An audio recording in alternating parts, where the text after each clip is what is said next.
Hi, I'm David Keegan. I'm the undergrad director for the Department of Family Medicine, and welcome to MedZero.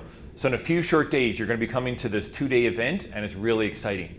To get you started though, we thought that you might actually get some more out of the workshops if we give you a little bit of a preparation and a heads up about what you're going to be doing in the workshops. So first, casting. The most important thing about casting is to remember what's the purpose. Now that may sound kind of crazy and strange, but in fact you actually use casting, plaster, and fiberglass material for a variety of reasons. But what we're going to be teaching you are short arm casts, okay? And even then, what's the purpose? So a lot of people would think, well, the whole purpose is to let the bones heal, but then they might not realize exactly how that happens. So what happens when you actually have a broken bone, you'll have some jagged ends maybe, or it might be a clean break.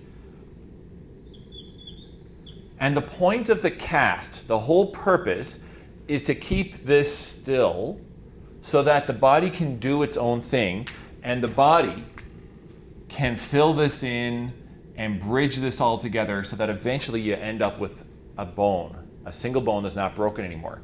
So the job of the cast is to keep things snug but not too tight. And that's the trick.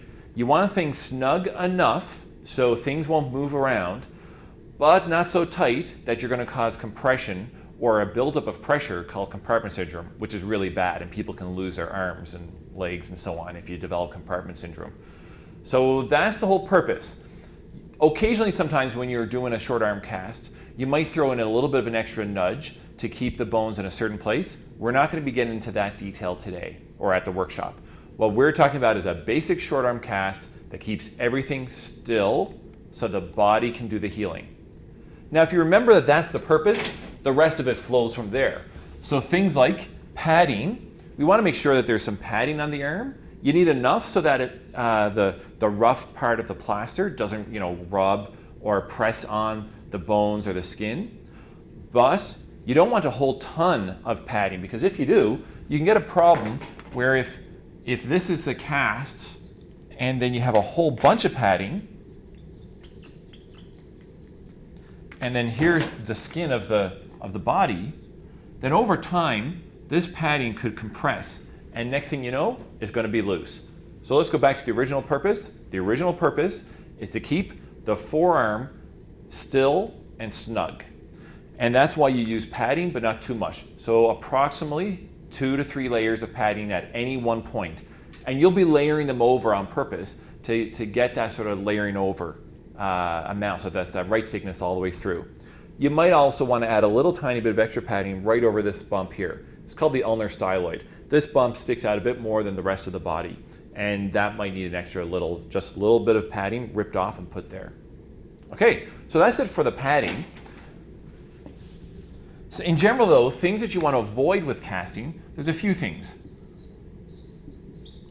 Like I mentioned earlier, you want to avoid the cast chafing or rubbing on the body in a certain way, because then you can get infections underneath the cast, which are really hard to treat, really a bit of a problem. It's hard to detect if there's an infection there or whatever. So you want to make sure that you've got the right amount of padding, like I mentioned, but you also want to make sure the cast doesn't go too far at any one point.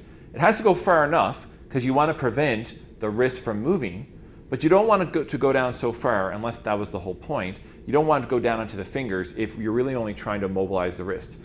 So there's this fancy little part here called the distal palmar crease in your hand. That is where the joint of the metacarpals and what's called the phalanges occurs. Okay, the MCP joints. It's not the knuckles. The knuckles are actually part of the bone that's right here. The joint line is the distal palmar crease. So your cast will only come so far. If it goes further than that, you're going to have the edge of the cast digging into the person's fingers, which you want to avoid. The other spot where you want to watch out for impingement is making sure that the cast doesn't go too far. So you never cast somebody with their arm out straight. You cast them with their arm bent so that it ends right around there. Now, for whatever reason, I just happen to have a mole at the right spot. And so you want to bring the edge of the cast right up to the mole, so that right up to around right there, so that that's where the cast ends. Because that way, if I bend my arm, the cast won't be digging into this space called the antecubital fossa. Now, there's a couple tricks of the trade.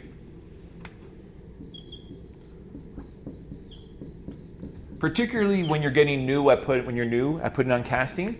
The neat thing is the casting material, plaster or fiberglass, will eventually dry out. And the good news is you don't have to have it dry quickly. So the wetter it is and the colder it is at the very beginning gives you more time to play with the material. Now we're going to be using plaster just because for several different reasons, but mainly because plaster works and it's also a lot less expensive than fiberglass. Fiberglass ain't cheap at all. But you know what? Plaster works really, really well. I've used it many, many times myself as a doctor. A key trick though is not using hot water, because by not using hot water you avoid two things. You avoid the plaster drying out too quickly, and you avoid the cast material temperature rising too much. So you will avoid or reduce the risk of burns. Now that may sound crazy, but yeah, there are cases of people getting burns of their arms or other parts of their body when people have used hot water or really warm water to wet the casting material. So you're going to use room temperature water, you dunk it, and here's the thing, just give it a slight squeeze, because that'll give you more time to take your time to get used to putting on the casting material. If you give it a big old squeeze, it's going to dry out quicker, and once your casting material is getting dry and cakey and starting to flake, it's too late. You really can't do much with it by then. But if it's starting to get a little bit that way and you're really stuck, you can always maybe just get a little bit of extra water, literally put your hand down into the bucket, reach up a bit of water, make it a bit extra wet, and then you might be able to get a little bit more life out of that plaster roll. So that's about it for the quick introduction to casting. Down below this video, you're going to see a link to a University of Ottawa video on actually how to put on a cast. So you can look at that and get some idea. But basically, now that you've had a couple of key tips, the best part of your learning will probably come from actually doing it and getting some feedback in our workshop. So can't wait to see you. MedZero, it's an awesome time. We'll see you. Casting is you're going to either be doing it Monday morning or Monday afternoon, depending on your group. Take care.